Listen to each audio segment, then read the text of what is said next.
Memes are Encoded. so powerful. It's Uh, encoded language. yeah. And it will destroy a culture or a movement. If you're trying to get something done and you're hiring people or you're pivoting a new strategic direction or whatever, you Yeah. will not be able to get that done because you didn't listen Yeah. to. And I would say this is for the other side too. I think millennials and younger folks should listen to the Mhm. boomers and the Yeah, there's owners and some all that. wisdom there. Lots of wisdom there. Yeah. So I'm going to draw another, just a visual analogy is, so when I was describing the gossip, the undercurrent Hmm. before COVID, right? Before we had the pandemic Hmm. and we weren't remote and you were pretty much at the office, Hmm. those things occurred in the break room or in the lunchroom, meaning the gossip sessions.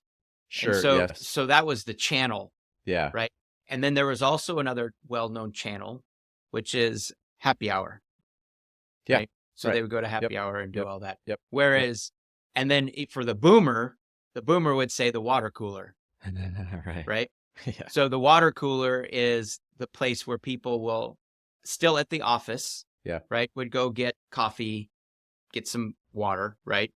And that's where they would put the curtain down of work and they would just have talk. They would just Yeah. talk, right, about life or anything. But that's where gossip would happen. Yeah. So what you're describing is the water cooler and the break room and happy hour those channels have multiplied and now they're even hidden, right? It's Yes. not like you could just walk around and hang out in the cafeteria or the break room, make friends, and be able to see, I mean, again, as an owner, right?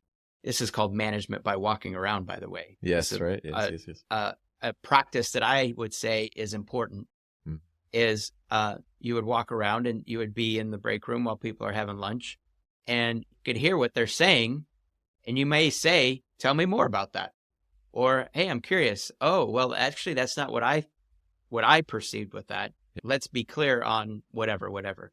So so again, just to wrap up my thought, is those things are living in the digital world. Yes. And also when you said you may even come across it, but you're not even going to understand what they actually mean. And so you may even still just ignore it or be like I would, right? Oh, geez, another meme. Yeah. Yeah. Okay. So Yeah. so then from your perspective as an owner, how do you help prevent the failure mode, right? Of back channel gossip, right? Yeah. Which can undermine where we're going. And maybe just to clarify, undermining where we're going doesn't mean me as the owner Yeah. getting Right. what I want. Yeah.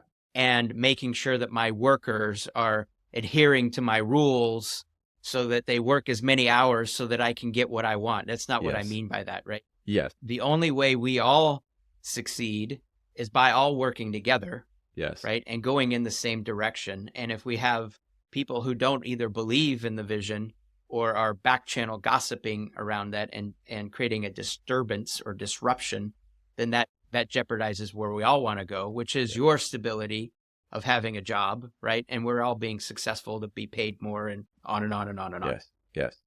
Everything you just described, 100%. Yes. These conversations are now happening off channel in private communication channels. And I'm not saying we all only communicate in memes. There's a lot of it you'd probably understand, just by reading the text or whatever. Mm-hmm. But sometimes the initial spark of that conversation is a meme, Mm-hmm. and then it kind of derails, And I also want to delineate, it's not just like normal frustrations, like, I'm stressed or annoyed today at this, whatever, and blah, blah, blah. Mm-hmm. But I mean, like, really, like, my boss is not understanding why I'm so frustrated by this, or why my team is so frustrated by this, or whatever. Yeah. And the only way to prevent that kind of back channel meme, kind of encoded is to language. turn it all off. Yeah, right. I'm just teasing. No, it's to create a space, an environment, a culture, whatever, where people feel free to share those frustrations. Even if you still disagree, even if what you said as the owner is still correct and you have valid reasons for that, and like these people just got to get on board, that may be the case. Mm-hmm. It also may be the case where you're not understanding the level of frustration in your younger generation because you're not putting yourself in their shoes as being this age, I've got an 18-month-old, rent is really high, I'm working a lot, I'm trying to just keep it together, blah, blah, blah. And you're not understanding the cultural baggage that we come in with.